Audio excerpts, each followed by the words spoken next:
இந்த கோவிட் காலத்தில் எங்களுடைய ரைஸ் எழுவின் அமைப்பு அதுதான் அவர் சொன்னாருங்க. அது குவைட்டா இன்னைக்கு ஒரு 21 நாடுகள்ல ஆபீஸ் வச்சுட்டோம்.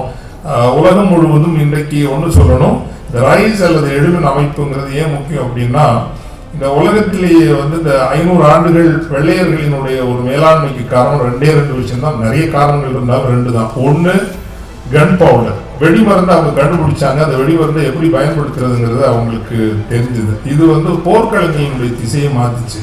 2வது they went around the world, உலகம் முழுசும் போனாங்க. இந்த 2 தான் அவங்களுடைய மேலாண்மைக்கு காரணம்.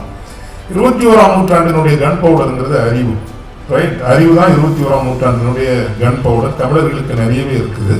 2வதாக சீனர்களை விட வெள்ளையர்களை விட இன்று அதிகமான உலகில் இருக்கிறவர்கள் தமிழர்கள் தான். 21ஆம் நூற்றாண்டில் அதிகமான நாடுகளில் இதை கொஞ்சம் இணைக்க முடியுமான்னு பார்க்கலாம். அதான் ரைஸ் இஸ் ஆல் அபவுட்.